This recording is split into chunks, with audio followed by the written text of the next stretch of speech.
said you'd come. Now let's hope you're not too late. We know each other. He's a friend from work. Long talks. Long talks. Talk just a little bit, just for the sake of it. Say what you think of it. Long talks. Long talks. Talk just a little bit, just for the sake of it. Say what you think of it. Long talks. Long talks. Talk just a little bit, just for the sake of it. Say what you think of it. Welcome to Jumanji. Hello, everybody. Welcome to episode number 54 of the Wulong Talks podcast. Hi, my name is Jason, and as usual, I'm joined by my homie Rich Kid, aka the Rustling Kid, aka Rich Reviews, aka Mr. Just Joined Twitter. What's up, man? Listen, this Twitter thing is not easy, bruv. It's not easy. It's not easy. I mean, like, yeah, I don't know. I joined what's today, Wednesday? Mhm. I joined on Monday. I don't know. I'm kind of bored of it, man. There's a lot of reading. I like pictures. Oh dear. Well, listen, you need yeah. to send him lots of pictures because, like, yeah, words are a bit complicated for Rich Kids. So, yeah, pictures. But yeah, man, thank you for joining us. Thank you for choosing us to listen to on your journey, wherever it is you're going, whether you're commuting or whether you're at home, whatever it is you're doing. Thank you for tuning in and listening to us. Sorry, it's been a little while since we've had a podcast down, but you know, as is always the case with us, sometimes life gets in the way, and it is what it is. But you know, we're always here, and we're always trying to come up with new things to do. And one of the things that we are going to be doing very soon is posting up some videos on Instagram TV.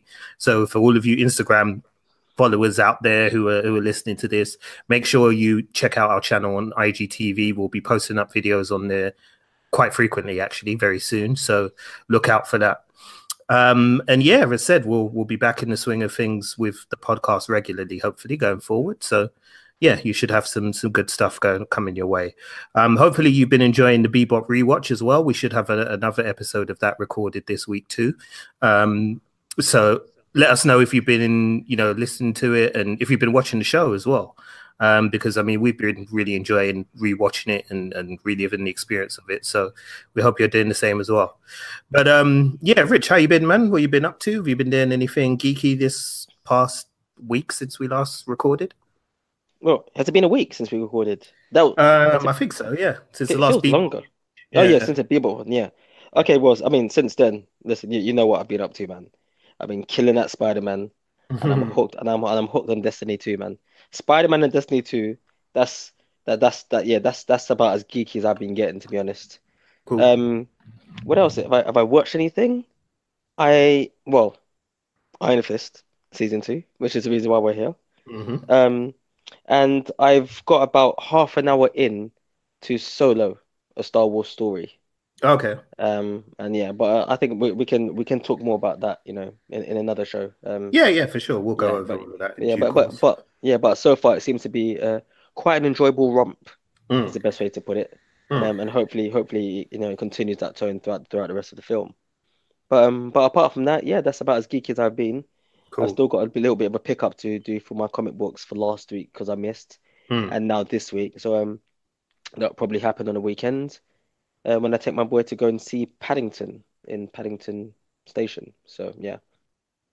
Yeah, well, I was meant to ask you about that. What is it? Is it like a Paddington display or like a? No, it's just a Paddington statue that's been put there because of Paddington.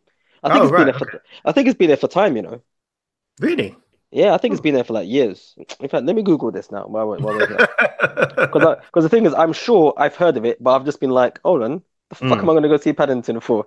But then you end up having like a child, like a 6-year-old, then who likes Paddington, and you realize like, yeah, an L for me is a W for somebody else. Yeah,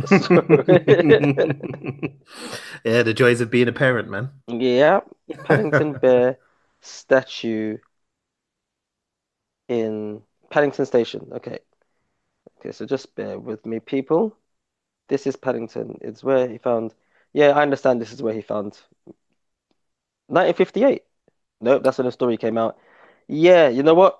Once again, this is just like Twitter. Too many words. Yeah. Too many damn words about a bear who wears a duffel coat and a hat. I'm good, man. I'm good. Fair enough, man. Fair enough. Fair enough. Well, for me, I mean, as said, apart from the reason why we're here to talk today, which is Iron Fist season 2, I have been watching a lot of movies. For those of you who listen to our movie reviews, Is It Worth a Tenner review, thank you for that first and foremost. I have had a lot of feedback about that recently, and I really appreciate it as well. I'm kind of behind on those reviews at the moment, so I think for the next set, what I'm going to try and do is just bundle them together in twos, because I've seen a lot of movies. I went to go see The Equalizer 2, which I didn't really enjoy that much, to be honest. What else have I seen? I saw Black Klansman, which was great. I saw Searching, which was also great. Although the ending was a little bit weak with Searching, I felt. But other than that, I thought it was a really good movie and very well acted as well. What else have I seen? I'm about halfway through The Meg. I watched half of it and then fell asleep, but I don't think that it's because it's bad. It's just because I tried to watch it at like 2 a.m. in the morning, and you know that's never a good idea, really, to try and watch a brand new movie at 2 a.m. So yeah, I fell asleep during that one, so I'll have a review of that shortly. And I'm hoping to try and see The Predator tomorrow, but I'm very, very anxious about it because I've tried to avoid reviews as where I can, but the couple of reviews that I've seen from reviewers that I trust have not been good. So yeah, we'll see. But yeah, aside from that, I have played a bit of Destiny, dipped my toe into the first one, and then got friends invites from people that I don't know and promptly jumped off because, as I've said before in this podcast, I'm antisocial when it comes to gaming. If I don't know you, I'm not adding you, fam. So don't like send requests. I don't care about your clan, and I don't want to be in your clan. But aside from that, I also got a copy of Sleeping Dogs, the definitive edition. Again, if you listen to this podcast, you know how much I love my Sleeping Dogs. So I've been replaying that, and I've really enjoyed it so far. It's the game is expanded a lot from the PS3 version that I played, and it also includes a lot of DLC that came out with the original game as well. So yeah, I'm getting a lot more enjoyment out of it on the PS4, I have to say. So yeah, it's been good. And I also started reading Tade Thompson's new book, Rosewater, which is out officially tomorrow. But again, if you follow us on Instagram, make sure you check out our IGTV and our Instagram, because we'll be having some more details about that, and we'll probably throw up a review of the book on there shortly as well. So yeah, make sure you check that out. But as Rich said, we're here for a reason, and that reason is Iron Fist. Iron Fist season 2 released. When was it? Last week, Friday, was it, Rich? Yeah, it can't be. I think it was last week, Friday, wasn't it? Yeah, was it 2 weeks? It was no, it released September 7th, so it's 2 weeks. Oh right, okay, so it's 2 weeks ago. Okay, yeah. Cool. Yeah, so it released 2 weeks ago on Friday. We've now worked our way through the 10 episodes that have been released, and we're going to give you our thoughts on that. Just a warning before we begin. Obviously, this is going to contain spoilers. So, yeah, if you haven't seen the series yet, then you probably don't want to be listening to this discussion just yet. Make sure you go and watch the series first, and then come back and listen to this if you want to avoid any kind of spoilers or any details that you didn't want to know about beforehand. So, yeah, I mean, boy, I guess we might as well start with the review. So what was your kind of initial thoughts after you finished it? I mean, first of all, I'd say to you, really, how did you feel about the fact that it was 10 episodes rather than the traditional sort of 13 that we get for Marvel Netflix shows? See, now it's weird because the whole thing about this is, about 13 episodes for the Marvel Netflix shows, is that people were saying that it felt too long. And I actually do agree with that. I mean, yes. I mean, yes. Yeah, I never complained. No, I mean, you know what? I could see where people were had reason to complain for, but I didn't. It never really bothered me. Compared to Iron Fist season 1, I was like, yeah, man, fuck it. Like, the less, the less, the better. And then I ended up finishing the 10 episodes, and I actually thought to myself, you know what? The way how this story was structured, as much as it might have had like its issues here and there, it actually would have been better if it was 13 episodes. Mm. That's how I felt about this. Yeah. Right. Like there's been seasons of like, just no, what Luke Cage season one, that to me that dragged at certain points, especially when it started getting towards the end of the season. I mean, Iron Fist season one just dragged anyway, and 13 episodes just made it even more torturous. But this one, I was like, yeah, in fact, you know what? You actually could have added a couple more episodes on there just to try and flesh things out, a bit better. So yeah, that's how I felt about it. Mm. Yeah, I wasn't so bothered with the 10 episodes, to be honest, because I kind of felt like I got enough of the story that I guess they were trying to tell within those episodes. So I didn't really miss it as such, in a way that maybe I might have done had it been one of the other shows that they've been doing. But with this particular one, 10 felt like, 10 felt like enough. So I feel like, 10 was kind of okay, just about okay, really, for what they were doing. But I mean, it did make it easier to kind of watch it. With the 13 episodes, you do feel like you're kind of committing a lot of your time to those 13 episodes, and you really do have to binge watch it in order to get through. Whereas with the 10 episodes, I kind of felt, I know it sounds weird, but I felt less pressure to finish it all. I kind of felt like I could take it at my own pace. So I could watch 2 or 3 episodes, stop, sleep, do other things, then watch another 2 or 3 episodes, stop, and then so on. It just didn't feel like I had to kind of get through at least 6 before I had a clear understanding of what was going on. So that was kind of a positive, really, in terms of where it went. What was your kind of favorite episodes, if you had any, in the season? My favorite episode is probably the one when Misty Knight and Colleen Wing, when they go to visit the Crane sisters. Oh yeah. I really enjoyed that. It was, to me, that episode was their version of when Danny Rand goes to visit Luke Cage in episode 10 of like season 2 of Luke Cage. And it kind of gives you like an inkling of like what is, or what can possibly happen if there is a spin-off, and how much those guys can vibe. And Colleen and Misty, they just work so well, man. It's actually a joke. So I like that, and I like the fact, it almost felt like it was just their episode. It didn't feel like it was an Iron Fist, but I mean that's something that we're going to touch upon anyway.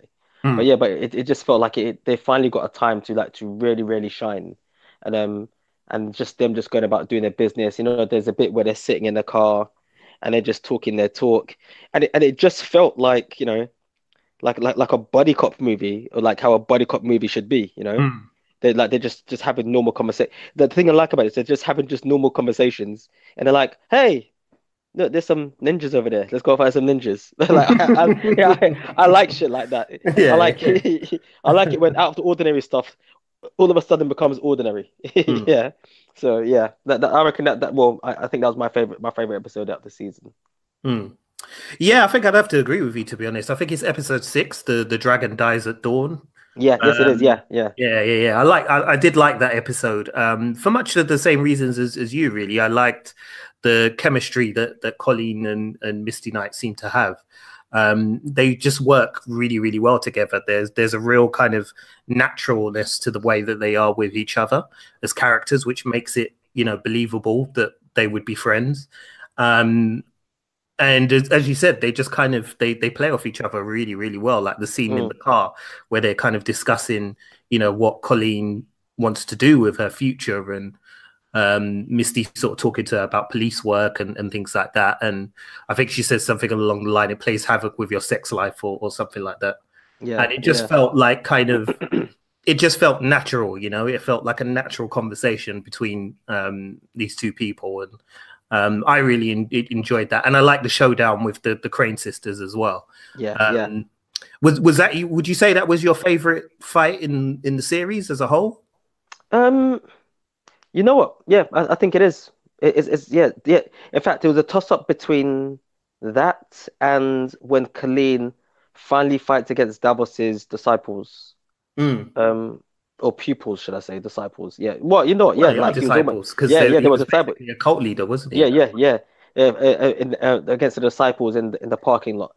But I think the fight against the Crane sisters, it basically I think it just edges out the fight in the parking lot just because of the way how it's framed, and there's a nice bit of tension that's built up in that scene as well. Mm. And there's the whole thing where you've got Misty Knight and Colleen basically fighting against fighting alongside each other against these other females or these other women.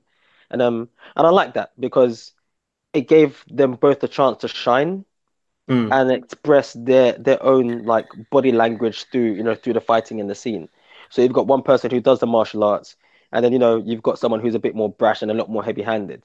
So in essence, it like I said, it reminds me of the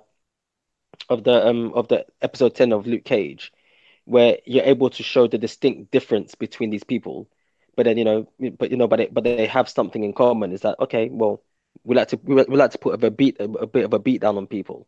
So Mm. yeah, so yes, yeah. So I really really like the episode. Mm. Yeah, definitely. I liked that episode, and I liked the way that the confrontation between the two of them and the Crane sisters. That was like a lot of fun. But going back a little bit, I mean, we had a new head writer for this series. I think his name is M. Raven Metzner.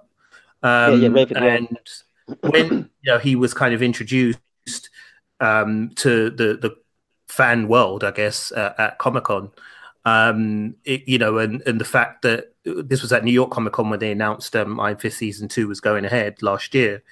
A lot was made of the fact that he is a martial arts movie fan, and he's a kung fu fan, and he's a fan of this type of genre. So I really wanted to ask you to get your opinion on this, because everybody knows you're the kung fu guy. Well, I'm a kung fu guy too, but you're the kung fu guy. So did you feel that this show was written by somebody who is a fan of the genre? And what I mean by that is, like, did you feel there was enough tips of the hat, shall we say, or nods to kind of the conventions of a typical kung fu movie, and do you think he was able to translate that with the work that he did on the story arc overall, and things like that, I guess, is what I'm asking. To be honest, I mean, me personally, I don't think he was able to translate it like that. Like, and I mean, I mean, like I said, not to jump too far ahead. I don't think the show was bad. The show itself definitely isn't amazing, but it's a lot better than the first season. But as you said, Jay, I mean, like when we heard that someone else is going to be taken over from Scott Buck from season 1, I was super happy. And then I did look at Raven's, I did look at Raven's CV, and I was a bit dubious. I mean, he'd showrun a couple of shows that I hadn't watched, but I knew people that had watched them. And I know that one of them was Sleepy Hollow. And so I actually did talk to my brother, and he said that Sleepy Hollow was a decent show. And I spoke to a couple of other people, and they said that I think it ran for something like 4 seasons or 5 seasons. And I was like, okay, Yeah. that's pretty good for a show that's based off a one-trick pony, Mm. about a headless horseman. So yeah, so I was like, okay, fair enough. He must have done something right. But yeah, but there's still a lot of like martial artsisms that were missing that are generally so easy to do.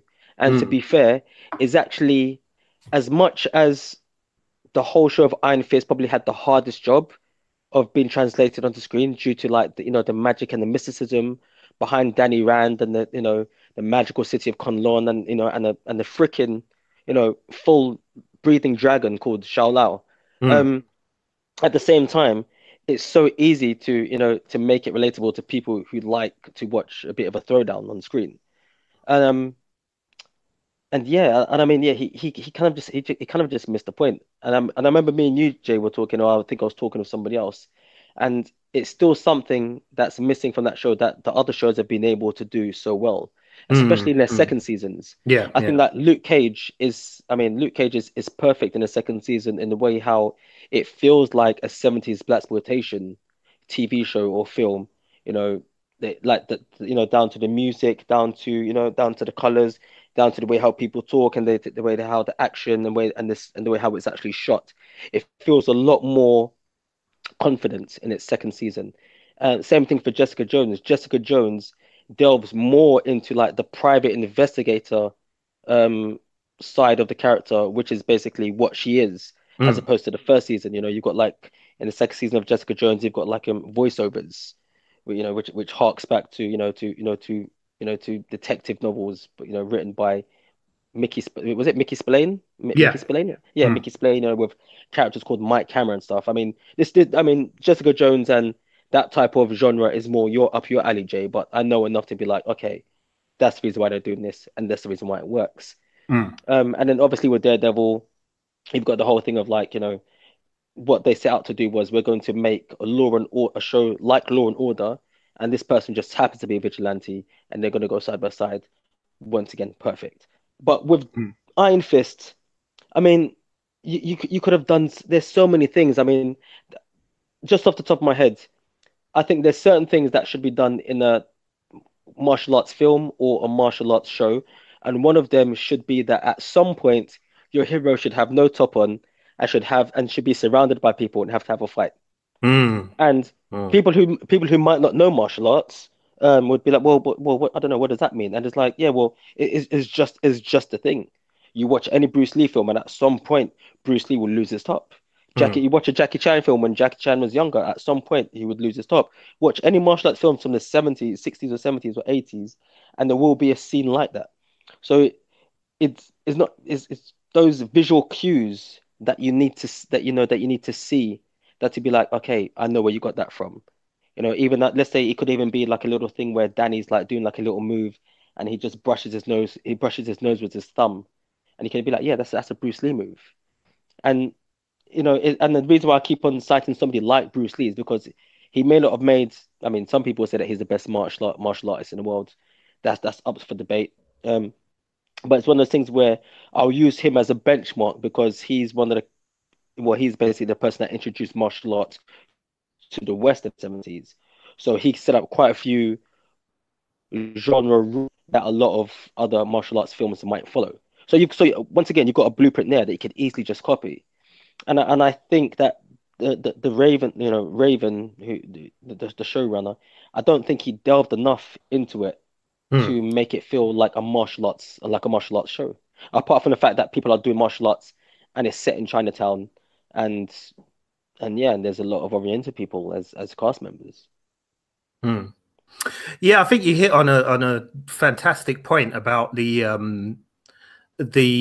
hero having to face kind of insurmountable odds, and there always being like a fight scene where the hero has to take on, at some point in the story, has to take on 10 guys at once or something like that. It's kind of a staple of the genre that for some reason Iron Fist overlooks, and it's not necessarily something that would pop out to somebody who's not who isn't necessarily that much of a fan of martial arts movies, but for people who are fans of the genre, they would expect to see something like that within the movie. There's always, when you think of martial arts movies, even like, I'm trying to think of like some of the scraping the bottom of the barrel martial arts movies here, and the only one that comes to mind at the moment is Mortal Kombat. And by the way, that's not shade at Mortal Kombat. I love that movie. I'll love it till the day that I die, even though it's terrible. I love it. I don't care what anyone says. But even that has its scenes where the heroes have to take on like 30 odd guys, and it just kind of it's a staple, as said, of the martial arts movie genre, in the sense that it shows you how the hero can overcome these incredible odds that are stacked against them. and I don't think we ever really got that in Iron Fist season 2. I don't really remember a scene where Danny had to take on like a whole heap of guys. I mean, we got the hallway scene in season 1, which was just dreadful because the choreography was so bad. But we never really got that in this season, and it's kind of disappointing to me that things like that weren't really pressed home. Again, again, to echo what you said, I mean, I don't mean to keep copying what you said, but things like, like you said, we didn't really lean on, the mythology of Shaolo, even though, yeah, okay, they kind of touched on it a bit in the Defenders and things like that, but the Defenders is quite a long time ago now, and as said, Shaolo is so intrinsic to Danny Rand and the Iron Fist that it seems weird that it's kind of, it's mentioned a couple of times in passing, but not really part of the story that they were trying to tell. And, if it's going to be a show about a character who does, martial arts and kung fu and has this mythology behind him, then, why not lean into that a bit more? I guess we kind of got some of that from the plot in terms of, the confrontation between Danny and Davos and, the rivalry between them. But it just didn't feel, I don't know, it didn't feel authentic, I guess is the only way I can kind of put it, really. What did you think of the overall story, like, and the kind of, the idea that they're these two brothers who are kind of feeding? Because I suppose in a way that's kind of a martial arts movie staple in some regards. So yeah, I mean, what were your general thoughts on like kind of the story as a whole and the way that they told it? Did you think it was effective, or did you think they were kind of missing things that seemed obvious to us? Well, I think it did seem a bit drawn out and confusing, ever so slightly. This is, I mean, basically, I mean, when I looked at sorry, when I looked at like season 2 of Iron Fist, I considered this the end of, say, like phase 1. You got the phases in the MCU. To me, I consider this the end of phase 1, or the beginning of phase 2. And so you've got this whole story about ever since the Hand have been destroyed, there's like a power vacuum in Chinatown.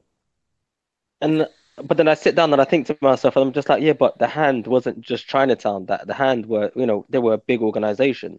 They wouldn't just be in Chinatown. They'd be in other places. So the thing that confused me is that there's this whole big scale of everything that led up to the Defenders, and by the time we get to Iron Fist, everything has been shrunk down, and then you've just got this one person, or there were 2 people, well, ends up being 3 people, and a bunch of hanger-oners, basically being caught in the middle of like a turf war, and it never ever really felt dangerous to me. That's the thing. There were dangers all around the corner. So you got you got the turf war happening, and you've got Davos happening as well, and then you've got Typhoid Mary happening. But it didn't feel dangerous. I wasn't scared for any of the main characters. I'm not sure if I'm explaining myself properly, but yeah, it's just I get exactly what you mean. There were no stakes. Yeah, exactly. In That's exactly what I was going to say. Yeah. Yeah, exactly that. There wasn't stakes, is what you're saying, basically. It didn't feel like the stakes were very high. And again, it's a problem that they keep running into with Iron Fist in comparison to the other stories that we've seen. I keep forgetting the Punisher out of this as well. But, it's the same kind of problem every time. They can't seem to develop a genuine sense of stakes. And I don't know whether that's because the antagonist is not strong enough as a character, not necessarily not physically strong enough, but just not what's the best way to put it, not developed enough to have to feel like a true adversary to the Iron Fist in this. It just kind of feels like it's still very unsure as to whether they want to lean fully into the comic book lore of Iron Fist and, and I said the conventions of kung fu and martial arts movies, and it just still feels like there isn't that much confidence in what they're doing. And unfortunately, you said it kind of felt like it trickled down into the story for me. And that's why I think everything kind of felt so light to you in a way, and not really having the weight and the stakes that it should have, you know? But I mean, we should probably talk about the few of the things that we did like, because it feels like we're just shitting on it all the way. Yeah. So let's try and do some of the positives. I think that for me, I mean, who is your favorite character in the series so far? My favorite character in this season is the same one as it was in the first season, and that's the MVP for me was Ward. Ward is like I compare when I look at, say, like season 2 of Iron Fist. When I start to look at the lineup, it almost becomes Buffy-esque. So you've got you know what I mean. So everybody's got like a particular character or emotion that they'll always display. And to me, Ward is the type of character that Xander should have been in Buffy. Whereas, like, okay, after the first season, you know, you're a bit of a scaredy cat. You've seen werewolves, you've seen vampires, you've seen, you know, serpent women that try to take people's souls. Then you get the summer break. But when you come back, and during your summer break, you go and you train like shit. And then you come back and you're just like, yeah, nothing phases me anymore. I'm about that life. I'm about to throw down when need be. And I like that about Ward. Ward is probably the most normal person in it. I mean, aside from his own issues, and he just takes everything in his stride. And I think to be honest, I just think he just acted the best in the show for what he was given. Like he just seemed more natural. Not say that the others didn't seem natural, but I think my other half has said that he's acted for quite some years, and I think he was quite a staple on you know, the soap opera shows in the States and stuff.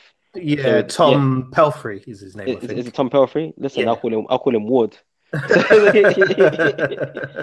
And so I really like this character, and then probably a close second, if not a joint first, I would say at certain moments it would be Colleen, but then it wouldn't, because she doesn't really feel like how Colleen Wing is in the comic book. But that's me coming from another medium, and that's something we can touch upon later on. But Ward, I think Ward once again, he did really well in this show for me. Yeah, I mean, like for me, I would probably say it was Colleen Wing, although I did like Ward a lot. I think he, like, to echo what you said, I think he's the only character who really kind of has a true arc almost, in a sense that he goes from, you know, being this conflicted, angry, slightly villainous character in season 1 to kind of hitting rock bottom at the beginning of season 2 and kind of trying to deal with his addiction, and then ultimately becoming redeemed at the end. You know, I like that, and he's done a really good job, Tom Pelphrey, that is, with the character, in making him believable, as you said, and natural. And he works really, really well. So yeah, he definitely was got thumbs up from me. Colleen remains my MVP because I love her, man. I love her so much. I think she's got so much charisma. Jessica Henwick, she's just got so much charisma as an actor. Like, it's just so easy to watch her on the screen. She makes everything look easy. She deals with the martial arts aspects brilliantly, because she just looks like a naturally gifted person who's light on her feet and can move like a fighter does in a convincing way. You know, she deals with the dialogue very well. She deals with the humor very well. And again, it just feels very natural. It doesn't feel like over the top to me. So Colleen for me is probably the character again that I enjoyed the most in this season. And I kind of liked what they did with her kind of questioning her, you know, her position and where she is in life at this point, and sending her kind of on this journey of discovery about who she is and her ancestry and all of that. I found all of that quite interesting. And I love the little nods to the comics, but we'll talk about the comics a bit later on, because you can go into a bit of detail about the background and where the comic book differs from the TV show and so on in a bit. But I liked that they kind of tied her towards specific Iron Fists and the specific Iron Fist lineage as well. That just kind of, as a fanboy, was like, yay, and that got me excited. So yeah, I like that. But yeah, Colleen for me was definitely my favorite character. Aside from that, who else did you enjoy in the show? Misty was. You know what? Everybody actually did a lot better. Finn Jones. I mean, apart from him, basically, I mean, generally, he physically looks like he's aged a bit. Yeah, I thought that as well. Yeah, like he's still got the pretty boy look, but he seems to have aged a little bit, and he seems to be a bit more in tune with the character. But then, it's still not as good as it was when he guest starred in Luke Cage, episode 10. Oh man, yeah. Well, remember when we first saw that that episode in Luke Cage? Remember when I spoke to you in work? Where I was like, "Dude, this is like the comic book we've been collecting, the Power Man and Iron Fist comic book. Like that whole episode just feels exactly like that. Like this is the Danny Rand and the Iron Fist that I know from back when I used to collect Power Man and Iron Fist way back in the day, in the sort of early 90s when I used to collect the back issues from the original run in the 70s. That's kind of how I knew Danny Rand to be, this slightly kind of slightly cocky, never really kind of takes anything seriously, but it's because he knows he's so good at what he does that he can kind of crack jokes while he's punching people. And like I always remember this specific fight that him and Luke Cage have, not him and Luke Cage, sorry, him and Luke Cage go and fight some gangsters in one of the issues of Power Man and Iron Fist from back in the day. And Luke goes into this bar and is tearing up the bar and punching up all these guys, and one of the guys is wearing a 10-gallon cowboy hat, and in the middle of the fight Iron Fist stops and picks up the hat and puts it on his head and then starts beating people up. And I just thought it was hilarious. And it felt like in that episode of Luke Cage in season 2, that episode 10, like it felt like they'd finally cracked it. It was like, yeah, this is the Danny Rand we want to see. This is the guy we kind of we're all familiar with, and it's a character who's fun and is engaging and people can identify with, vastly different to the character that we saw in season 1. But it kind of felt like in season 2 they never really built on what they did with him, and me and Rich were both saying, listeners, that we feel that Iron Fist season 3 needs to be written by whoever's writing Luke Cage. Just get the Luke Cage writers in.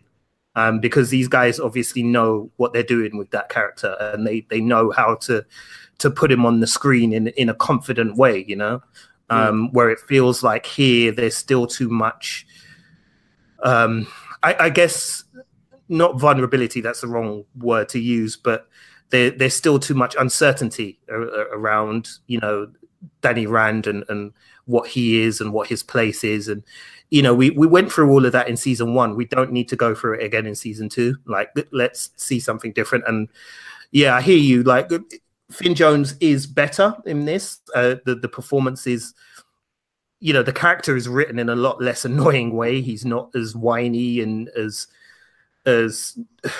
just pathetic as as he was in season 1. He's definitely better in that regard. But yeah, there isn't enough for him to chew on really in season 2, and there isn't enough, as said, just confidence in him that comes through for me. So yeah, that's a bit of a disappointment.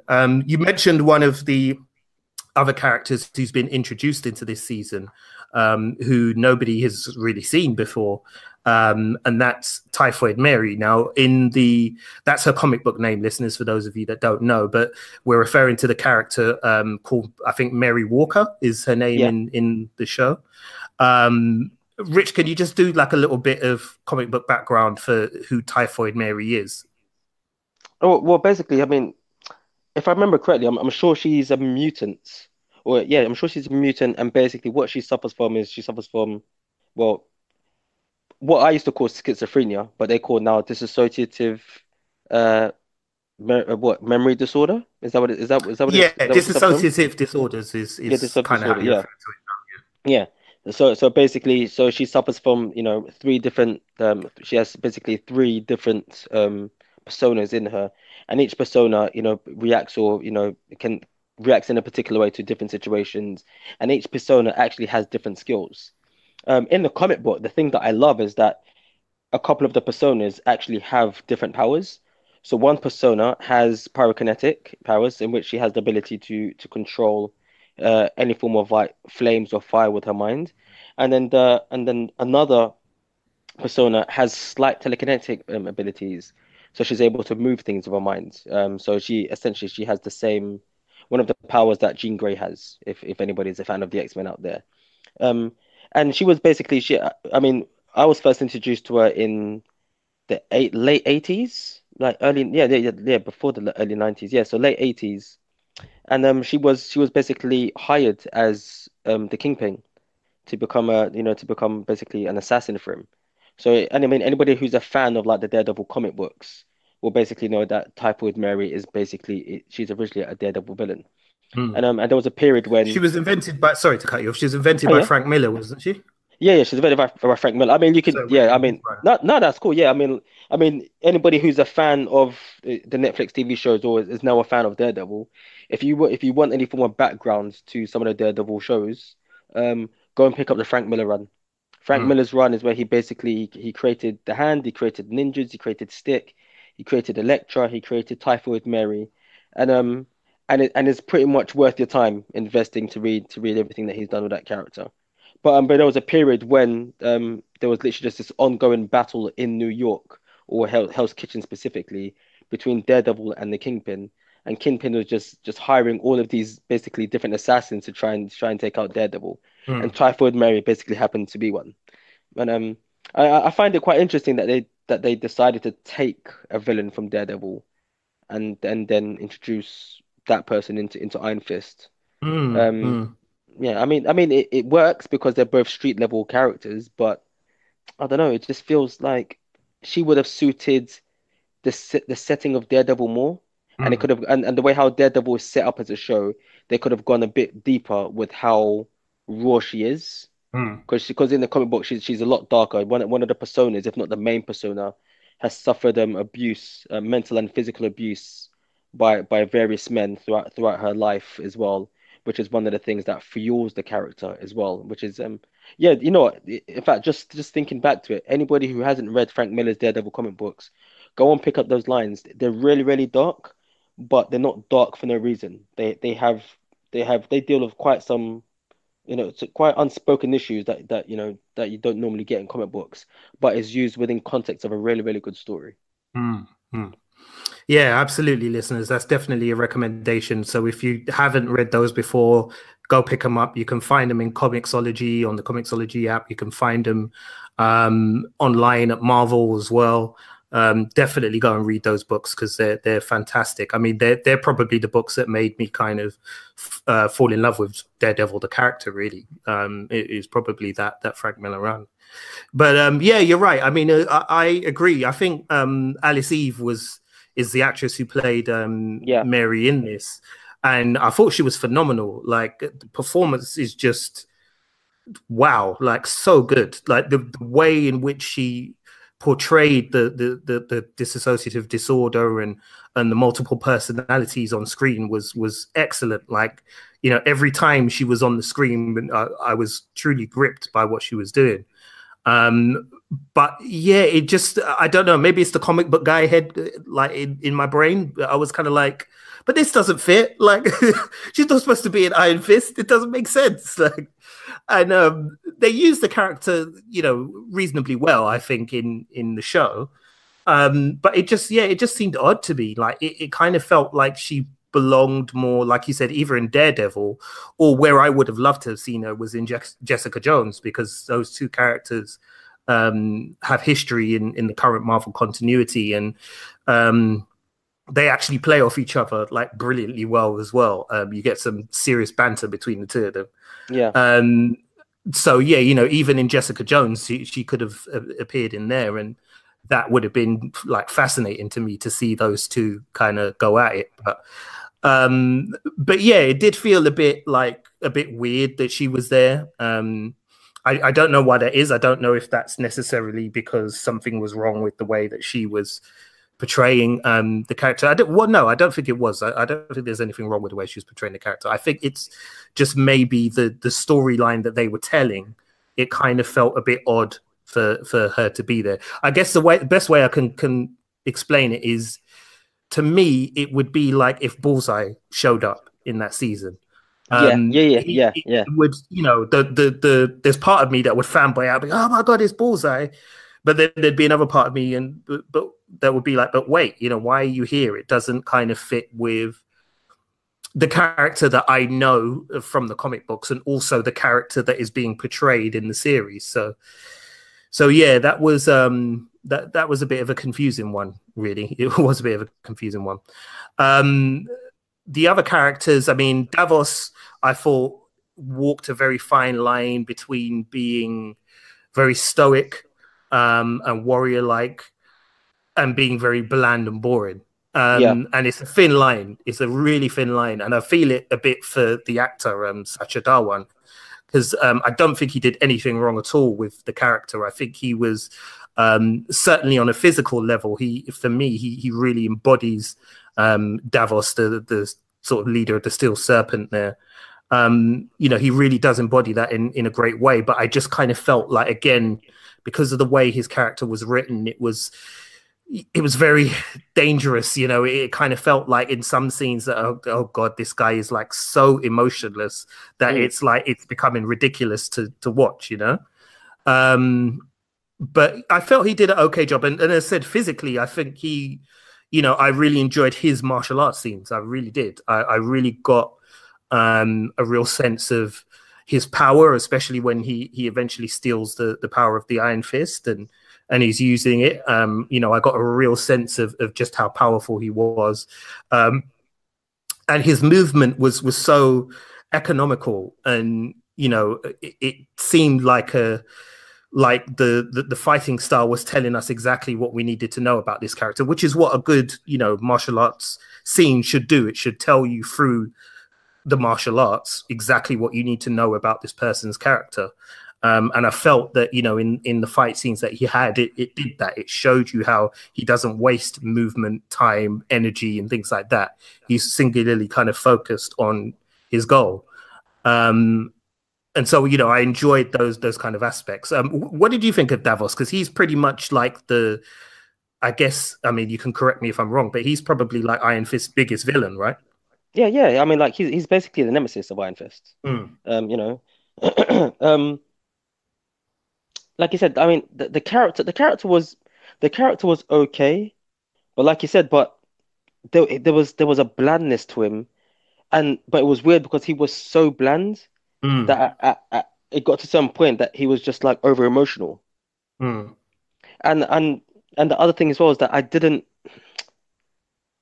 the overall plan that he had, I couldn't buy into it. No, yeah. Yeah. That did suck ass. Yeah. That sucked It was, serious ass. yeah, I was like, yeah. what? It just didn't make sense. Like, Yeah. you're this warrior, and I can understand what they were trying to do. Like, you're this warrior, and you finally got something which you firmly believe belongs to you, and and then then you decide that you're going to go and create your own cult of the Iron Fist, and then you go and get these kids. And I understand what he's saying, where he's like, you need to start young first, and go do X, Y, Z. But that's not how businesses run. I mean, I've seen enough gangster movies, Godfather included, to know, like, well, you know what? When you come into any form of power, or you want to make a power move or a power play, when you're in a certain position, what happens is that you go and speak to the next person who's on the same level as you. So it never made sense. Like, you would have thought that he's now got this power, and he'd be like, okay, listen, I'm gonna go see Mr. Ying down the road, who owns this part, and I'm gonna tell him that I'm taking over. I mean, like they even do it in The Dark Knight with the Joker, when the Joker gets all of the crime bosses to meet up and says like, okay, guys, I'm now running shit, and you're gonna go kill the Bat, or I'm gonna go kill the Bat for you. And yeah, so I never really fed into Davos's plan. It just felt, to be honest, his plan made him sound and feel like how Danny Rand sounded and felt like in the first season. He Mm, just he mm. just felt like a whiny kid. Yeah, and very robotic, Yeah, you yeah, know? yeah, Yeah. yeah. So I mean, like, I mean, apart from that, I mean, the physicality that Sasha brought to the role of Davos, especially in the martial arts, was amazing. I mean, Mm, I mm. follow all of these guys on Instagram as well, and Sasha was always posting, little clips on Instagram, showcasing him training with the stunt with the stunt team and with Clayton Barber, who is the choreographer for the show as well. And and I like the fact that they don't try and make him appear, any bigger or taller than he is. Like I Mm. think that there's even one bit in one of the episodes where Ward has actually met Davos, but he doesn't know who Davos is. And Yeah. then when Danny's been handed his ass to him by Davos, they all meet up, and Ward finds out that Davos has beat up Danny, and he goes like, Davos, and he makes his hand to make like a little height thing, to Mm, to showcase that this guy is small, and I like that.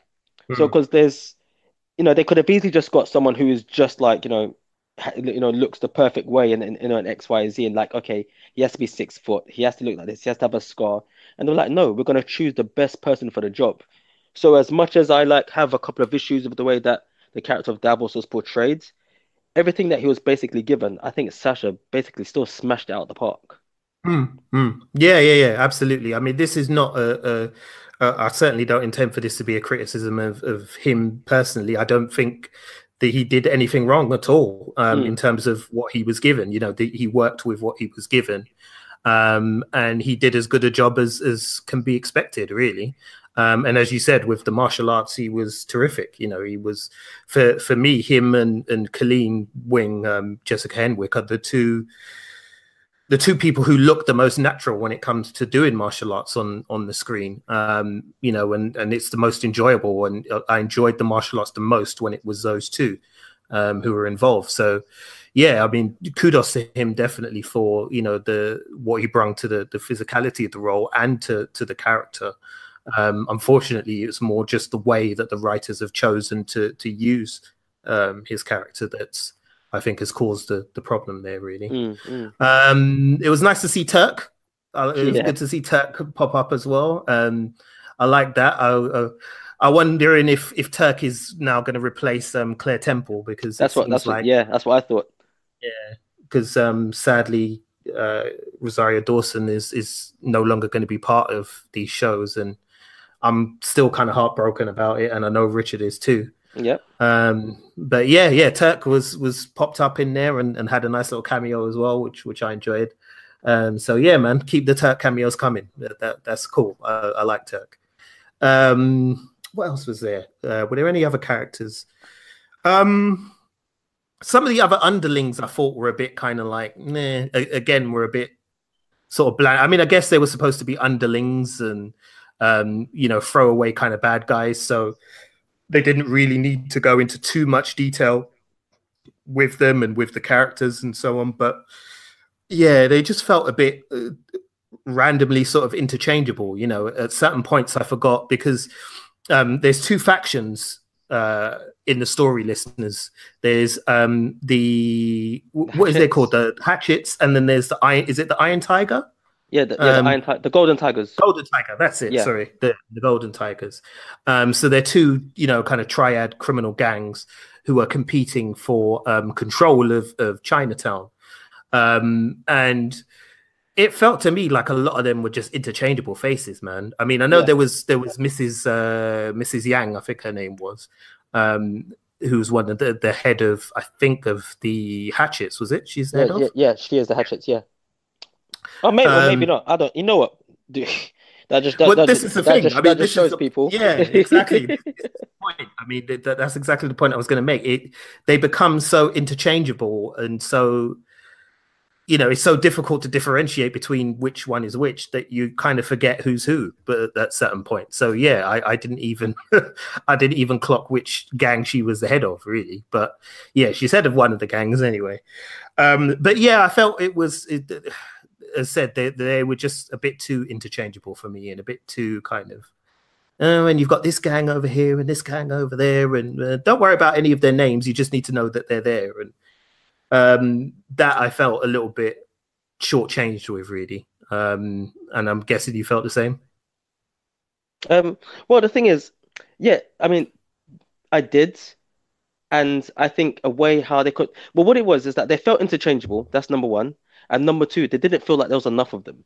Mm, mm, That's the thing, and the way how the Hatchets and the Golden Tigers were is the same problem that I had with the way how the Hand were dealt with in the Defenders. mm. So so like you see Yeah. you see certain members pull off certain things, and then basically then you're kind of given like a backstory through exposition, you know, of them talking about it, and you're expecting a lot more. And by the time they do pop up on screen, like you said, it's just like, yeah, well, you're just well, we know our characters are badasses. Mm, So if you come out with like six guys, okay, cool, fair enough, they're going to be handed to them, but make it like you said once again, raise the stakes. mm, Even if it's just like Star Trek guys in red suits who are expendable, mm, then have 100 guys on each side and just make it feel a bit more like a turf war. And yeah, and like I said once again, it falls down to like raising the stakes. Like it didn't it did I didn't feel like they were in danger. And at that mm, and because of that, like I said, like you said, Jason, they were just able to be thrown away. They were just throwaway characters. mm. I mean, there was one character that was introduced who was set up to be like Madam, what's her name again? Madam Ying? Uh, oh, like Madame Gal. No. In season two, so the lady Oh, who's sorry, yeah, Mrs. Chang, I think her name is Mrs. Mrs. Chang. Chang. Do you remember Mrs. Chang's main bodyguard? I don't remember his name. His name escapes me. I can Yeah, see yeah, him yeah. in my mind's eye, Yeah, but yeah. I don't yeah, remember his name, yeah. but there's this whole setup that this guy might be like a badass, and it just mind one of my favorite episodes of The Simpsons is a bit where I think Bart does some form of like running between two gangs in Springfield, and it's two triad gangs, and they end up having like this big martial arts fight on his front lawn, and Bart Simpson and Homer Simpson are sitting in the house watching this fight out the window. And Homer's like, listen, you got to go upstairs to your bed. This is too violent. And Bart goes, no, but Dad, there's a guy outside in a white suit and he hasn't started fighting yet. And I know the minute he starts the fight, it's going to be awesome. And Homer goes, yeah, Oh, do you I remember what I'm remember talking that about? Do scene. you Yeah, remember? yeah, yeah, yeah, And, it went, yeah. and I think he's drinking a coffee. So he's doing something, and something happens where basically he ends up fighting and starts It's sparking everybody. it's Homer and Marge. It's It's Homer. Marge, yeah. Yeah. Yeah. Yeah, and then basically like, and he gets thrown through the window, and when he comes through the window, he goes, "So sorry," and then he jumps Yeah. back out and starts beating people. So once again, you've got this character who's been touted as Madam Yang's or Madam Chang's, Madam Ying, Mrs. Madam Chang. Gao, Mrs. Chang, Mrs. Chang, Mrs. Chang's, Got there in the end. Got there in the end. yeah, you got Mrs. Chang's bodyguard, and he even has like a bit of a standoff with like Danny Rand, and then he comes against Davos. And fair enough, you know that he's not going to be able to beat Davos, but it's such a throwaway scene. Like don't build things up and then just grab it away from underneath us. Mm, And he's a prime example of someone who had a name and had speakable lines, but he still feels the same as the rest of everybody else, who's just like you said, is just expendable or interchangeable. Whether you're a Hatchet or whether you're a Golden Tiger, it doesn't really matter. And that's the problem that I had with the villains in this show. mm. Yeah, yeah, very much so, man. All right, well, I mean, I don't think there's much more to cover in the plot and the characters itself. But Rich, I mean, in terms of like kind of the Easter eggs that we got, can you explain a little bit about like, the things like the body in the coffin, and particularly the ending scene as well of the season for those who've seen it. They're very kind of specific sort of Easter eggs to Iron Fist lore from the comics. So can you just delve a little bit into that and what they mean and why they were there? Wait a minute, body in a coffin. What body in a coffin?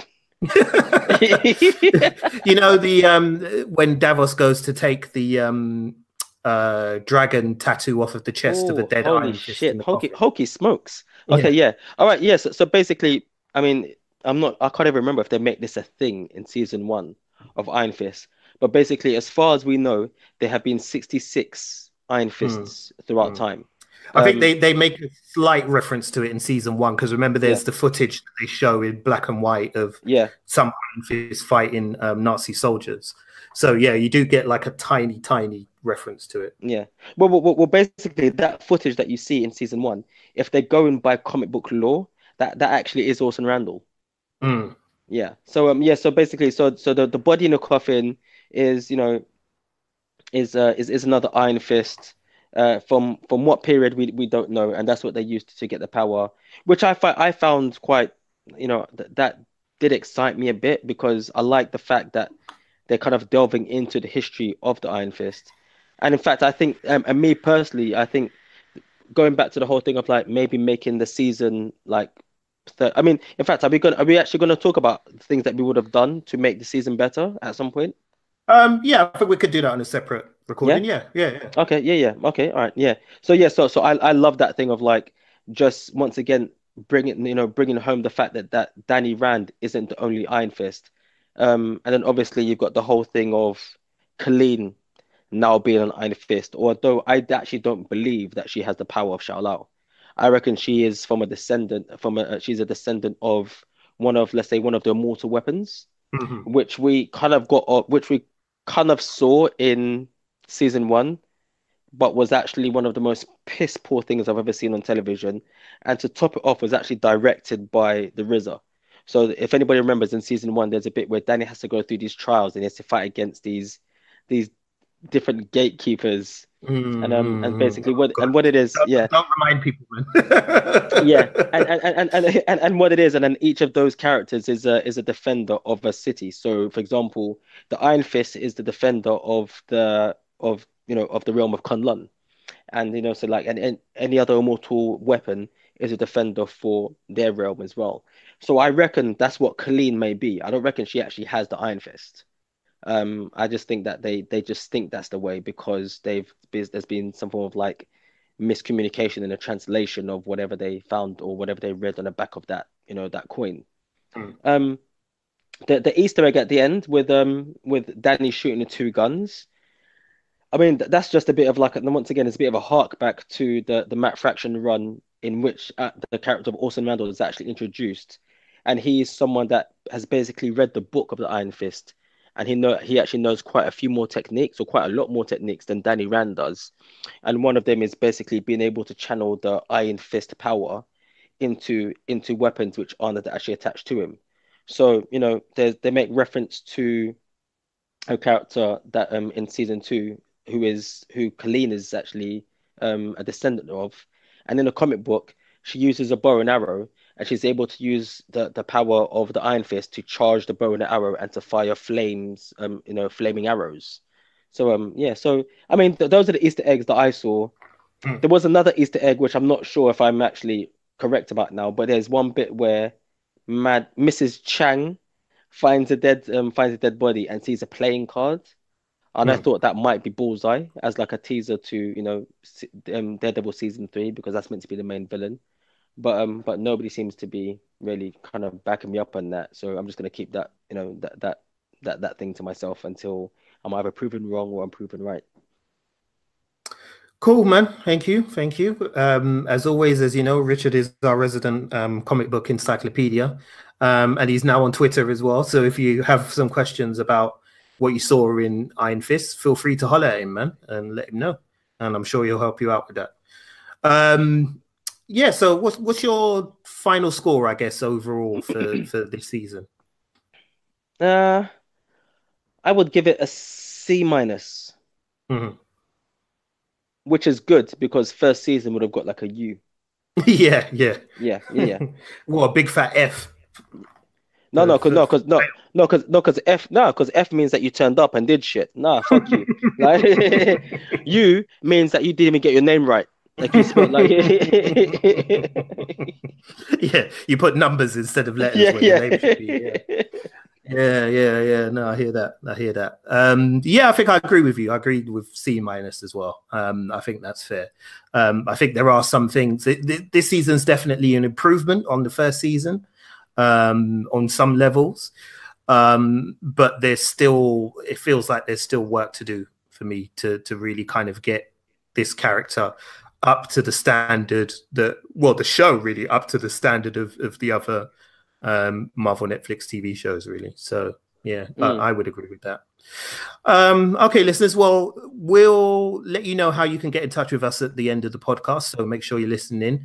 There'll be a little bit at the end just to let you know what our contact details are and how you can, let's say, get in touch with us. So if you do want to chat about this, you can do. All right, let's, before we wrap it up, Rich, quickly do our question of the week answers. So for those of you that have been listening for a while now, you should probably know that we do a question of the week every week, and we put it out there to our listeners and to our followers on social media. And you guys respond, and it's always fun. So we had another go at it because, as I'd mentioned at the top of the show, I saw The Equalizer 2 recently. It got me to thinking as to what, you know, would be considered, or what people would consider, the best and the worst movies of Denzel Washington. He's a screen legend. You know, he's got over 50 film credits. He's been there, done it. He's won it all. He's seen it all. So, you know, I just thought it would be fun to get different people's kind of views on that, really. So I'll dive in with some of the answers that we got. And as always, a big shout out to you if you hear your name called out. So on Instagram, we got Drea Fruquet. She said that the best she couldn't decide was either American Gangster or Man on Fire. And the worst is The Mighty Quinn. Yeah, I agree with that immensely, because The Mighty Quinn, like, I don't know what going on with that accent there. Boy, they were on some next shit with The Mighty Quinn. They really were. But American Gangster, Man on Fire, both solid movies. Yep, and he's great in those. So yeah, I'm cool with that. Sharpie said the Malcolm X was the best, and the worst was The Mighty Quinn again. A bit of a theme running here. Presh Mahone said best she couldn't decide. It was either Mo Better Blues or Inside Man. And the worst is Deja Vu. Deja Vu, it's not that bad. It's not a great movie, but Denzel's all right in it. I mean, I didn't think it was, you know, that terrible, to be honest. Jared from #Blackout said the best is probably Glory. And he thought the worst was either Two Guns or The Mighty Quinn. A bit harsh on Two Guns. Yeah, I like Two Guns, man. Yeah, Two Guns is all right. It's all right. I mean, yeah, okay, it's not Glory, but it's a fun movie, man. And Denzel has a lot of fun with the character. Yeah, that's harsh. But The Mighty Quinn again, because as I said, there's a theme here. Let's see, we only got a couple more anyway. The others are Andy Beek on Facebook said Training Day was the best, and the worst is The Preacher's Wife. I've not even seen The Preacher's Wife. I think that's the one with Whitney Houston, is it? Yeah, it is, yeah. I've not even seen that, so I can't even comment on that. And finally, to EA Swanson on Twitter, she said that Training Day is his best movie, and the worst is Carbon Copy, which is a good shout, because Carbon Copy is an old movie. It's from like when was it now? 82, I want to say, or 83. But yeah, it's a shit film. Carbon Copy really is a shit film. Rich, what about you, man? Because I didn't really ask you. So what's your best and worst for Denzel? I think my best is probably Training Day. Mm-hmm. I just love him in that. And I like him in Two Guns as well. I like Denzel when he's got the swag. I like that. And I think it's something that we've only really been privy to as he's gotten later on in his career, which is a bit upsetting. I'd say that his worst, in fact, it was just in fact, you know, I'm not a fan of the Book of Eli. Oh yeah. Okay. I'm not, and it's not because he actually acts bad in it, but I just think that Denzel, as much as he's a physical, you know, he's a big guy, I just don't think he does particular types of action very well. And since that was quite an action laden film, like it just kept, every time he tried to do something physical, it just kept on taking me out of it. But there's another film that he did. How can I forget? Virtuosity. Oh Lord, because that's what I was going to say for the worst as well. That film Oh, is serious? dreadful. Jesus. Him and Russell Crowe. Russell Yeah. Crowe's like one of his early What? Hollywood movies, Yeah, wasn't it? I think that's his first. That's his first Yeah, yeah, big break that is Hollywood his first movie. one, isn't it? Yeah. Yeah, yeah, yeah. Virtuosity, bloody hell, listeners! If you've ever seen that, I feel it for you, man, because that is sci-fi at its worst. I swear it came out in kind of like that. That sort of mid-90s period where Hollywood suddenly rediscovered William Gibson books and everybody wanted to try and do like some William Gibson adaptation and do it badly. And it just, it was horrible. It was horrible. It was crazy. Yeah, Virtuosity would be my worst. And I think best, it's tricky because there's so many of his characters that I've liked. I mean, I like Training Day a lot, and Alonzo Harris and what he did with that. I like Malcolm X. Obviously, is a pivotal role in his career. I think it would probably be Glory. I like his character in Glory, because he just brings so much humanity to that character, and I can never forget the scene where he gets whipped for running away. But in reality, he hadn't actually run away, he hadn't deserted. He'd gone to go and get boots so that he could sign up and fight in the war. But his army superiors believed he'd run away, and so they tied him to this post and whipped him in front of everybody. And I remember he just conveys pain so much in his face, and there's this single tear that like kind of rolls down his cheek, but his face is just kind of screwed up with anger and hurt, and it's all in his eyes as well. And yeah, it's amazing, just an amazing scene, and it just kind of shows you the quality of the actor that he is when he's on his A game. Really, he's just phenomenal. In fact, you know what? There's another one that I liked. I liked him in Cry Freedom, where he played Steve Biko. Oh yes, of course. Yeah. He was phenomenal. Well. And the other one, I can't remember if this is a bad film or not, because it's been, when I tell you, it's been years since I saw this film. But there was another one where he played a police officer, and he was basically going against John Lithgow.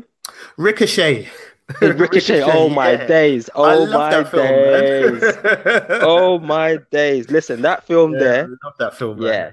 I just remember the bit. The only thing I always remember is the bit where he has the initial face-off with John Lithgow's character.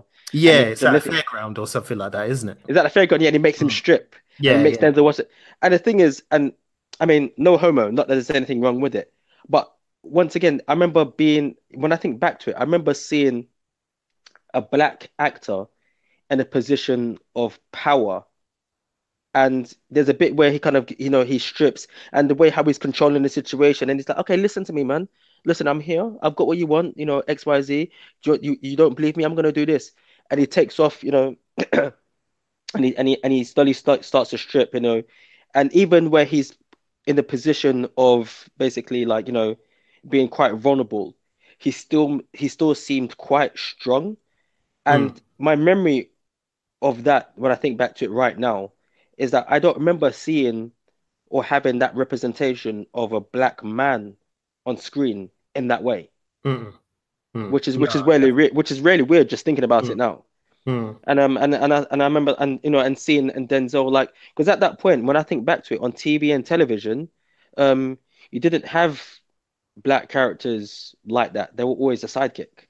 So the only other person, when even like I said, thinking about it now as I'm going through memory banks or whatever you want to call them, I think the only other person on television who was black and had a decent job or was like wasn't just like a token character was Blair Underwood in LA Law.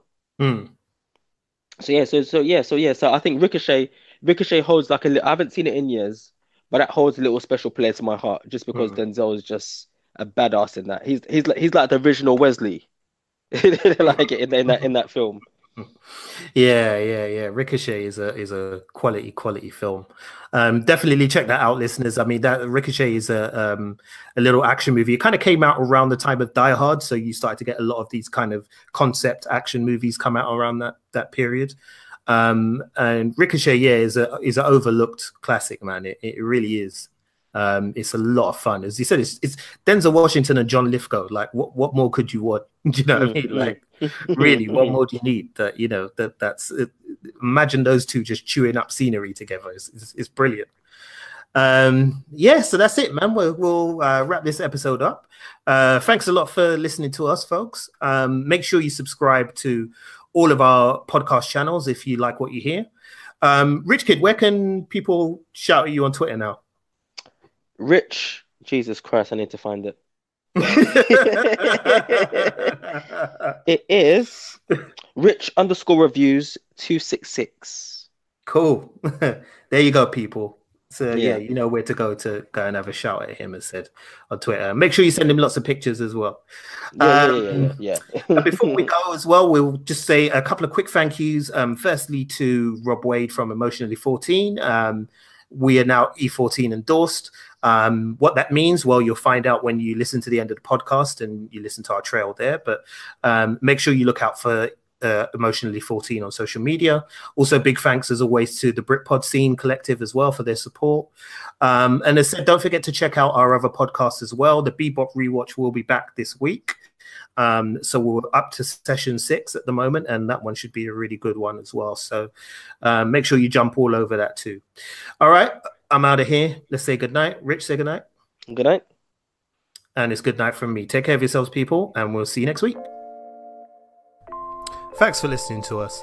If you're down with Wulong Talks, show some love by following us on Twitter, Facebook, and Instagram at Wulong Talks. You can also find us online at www.wulongtalks.com or drop us an email at wulongtalkspodcast@gmail.com. We can also be found as part of the Britpod Scene Collective, and we're also officially E14 endorsed. Search for those hashtags to enjoy more content from us and from other great British podcasters.